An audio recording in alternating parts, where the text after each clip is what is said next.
اور میں نے کہا کہ ہمارا دل نہیں چاہتا، آپ یقین کریں، ہمیں شوق ہے جلوس نکالنے کا، تمہارے خلاف باتیں کرنے کا۔ تم نے روز تھرمامیٹر نکالا ہوتا ہے، چیک کرتے ہو کہ ایمان کتنا ہے کتنا نہیں ہے۔ یہ پاکستان اگر صوبہ سندھ ہے تو وہ حضرت عبداللہ شاہ غازی کا ہے، اگر بلوچستان ہے تو حضرت بابا عبد الرحمان کا ہے، اور اگر پشاور ہے تو وہ صوفیاء کا ہے، اور اگر یہ دھرتی پنجاب ہے تو یہ داتا علی اجویری کی ہے، یہ بابا فرید الدین کی ہے۔ اس میں کسی غدار کو قبضہ کرنے کی اجازت بالکل نہیں ملے گی، اور ہم وہ لوگ بھی نہیں جو چپ کر کے اندر سوتے رہیں، قوم جو کرتی ہے کرتی رہے، ہمیں پرواہ نہیں، نہ ایسی کوئی بات نہیں۔ کوئی بندہ نہ سمجھے کہ انہیں ہوش نہیں، انہیں پتہ نہیں، ہمیں سارا کچھ ہی آتا ہے۔ پھر اگر کل کو کوئی ممتاز قادری پیدا ہو گیا تو شکوہ نہ کرنا، کل کو کوئی پھر سے عامر چیمہ نکل آیا تو شکایت نہ کرنا، یاد رکھنا۔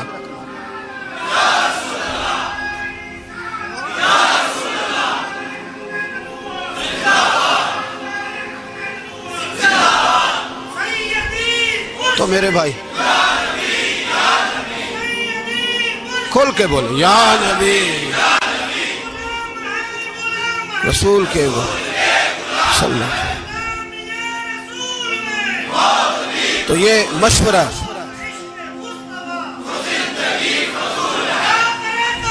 جزاک اللہ، تو یہ تمہیں مشورہ ہے۔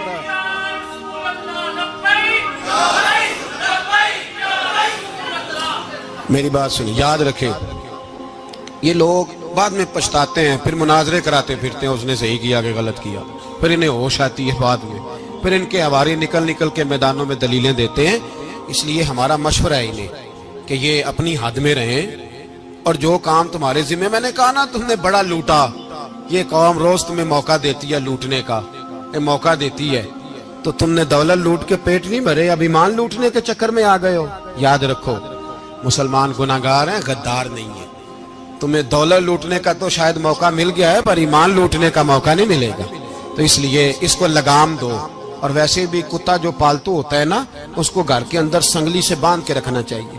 یہ تمہارے بوٹ چاٹتے ہیں، بھونکتے ہیں، تمہارے حق میں وزارتیں لیتے ہیں، ہم نے تو کوئی وزارت نہیں لی تم سے، اور نہ ہمیں شوق ہے، اس لیے کہ ممبری کیا کرنی ہے جس کو ممبر رسول عطا کر دیا جائے، اس نے کیا کرنی ہے یہ ممبریاں جس کو پکا ممبر رسول دے دیا جائے، تو اس لیے اس سے باہر آؤ۔ میں نے کہا بڑے بڑے نمرود، فرعون، قارون دفن ہے، تمہارا بھی نام تک نہیں ہوگا، بالکل نام نہیں ہوگا۔ اس لیے ہمارا مشورہ، اور آپ لوگ بھی آئے نا یہ اگلے سال، تو ان کو کھڑا کر کے پوچھ لینا، اسلامی جمہوریہ پاکستان کا تم نے ایم پی ایم نے بننا ہے، پہلا کلمہ ہی صحیح سنا دو، چلو خدا کا واسطہ یہی بتا دو کہ تمہیں نماز بھی ڈھب سے آتی ہے کہ نہیں، اور آپ کی موج ہے، آپ بٹھا لیتے ہیں سر پہ، کیا کریں، سمجھانے والے مفت گناہگار ہو گئے اور بہکانے والے سب تمہارے یار ہو گئے۔ اس لیے یہ چھیڑتے ہیں جان بوجھ کے، اور پھر جب کوئی ممتاز قادری علیہ رحمہ پیدا ہوتے ہیں پھر انہیں دشواری ہوتی ہے، پھر ان کا جینا مشکل ہو جاتا ہے، یہ موقع دیتے ہیں، پتہ نہیں کس کے ایجنڈے پہ عمل کر رہے ہیں۔ میرا سوال یہ ہے، میں نے پچھلے جمعے پھر میرا سوال ہے کہ میں پوچھتا ہوں، اس آدمی کو ضرورت کیا ہے ختم نبوت پر بات کرنے؟ جب امت مسلمہ کے متفق کا فیصلہ ہے کہ مرزائی کافر، اسمبلی نے بل پاس کر دیا کہ مرزائی، ان کو اقلیت قرار دے دیا، اور جب سے وہ اقلیت بنے نہ ہم نے ان کی عبادت گاہ جلائی، نہ ہم نے ان کو قبروں سے نکالا، نہ ہم نے، بس ٹھیک ہے جیسے عیسائی رہتے ہیں، یہودی سے کس ملک میں رہتے ہیں وہ بھی رہیں، اقلیت بن کے رہے، کوئی اعتراض، پر تم انہیں کھینچ کے کیوں قریب کرتے ہو؟ تمہارا کیا یارانہ ہے ان کے ساتھ؟ بتاؤ تو صحیح۔ ان لوگوں سے ان کو چاہیے اپنے منہ میں لگام ڈالیں، اور اگر نہیں ڈالیں گے پھر انشاءاللہ ڈالی جائے گی، اور بڑی تگڑی ڈلے گی، اور پھر ایسی ڈلے گی۔ سلمان تاثیر جب مرا تھا نا تو 5-5 لاکھ روپیہ مولویوں کو آفر کی جنازہ پڑھاؤ، 5-5 لاکھ روپیہ چھوٹے چھوٹے مولویوں کو۔ اور داتا صاحب کی مسجد کے خطیب بھی صوبائی جو تھے، وہ خطیب تھے، ملازم تھے، انہوں نے کہا کہ ایمان نہیں بیچنا، نکالنا نوکری سے تو نکال دو۔ اور بادشاہی مسجد کا مولوی جس کا پتہ ہی نہیں چلتا، کبھی کدھر چلا جاتا ہے کبھی کدھر، یہاں تو وہ بھی کھڑا ہو گیا، اس نے کہا نا ایمان نہیں بیچنا۔ گورنر ہاؤس کی مسجد کا امام کہنے لگا کہ بخشا جانا نہ جانا یہ تو رحمت الہی کا معاملہ ہے، پر اتنا گندا جنازہ نہیں پڑھنا، اتنا گندا جنازہ نہیں ہم پڑھیں گے، مرنے کے بعد تمہارے جنازے نہیں پڑھے جاتے، تمہاری قبریں خراب ہوتی ہیں، کدھر ہیں تمہاری دولتیں؟ اور وہ مولوی آج تک پتہ ہی نہیں کدھر گیا جس نے اس غلیظ کا گندا جنازہ پڑھایا. تو بھائی اپنی قبر حشر کو جب جہاں تمہارے جنازے نہیں پڑھے جا رہے تو وہاں تمہارا کیا حال ہوگا.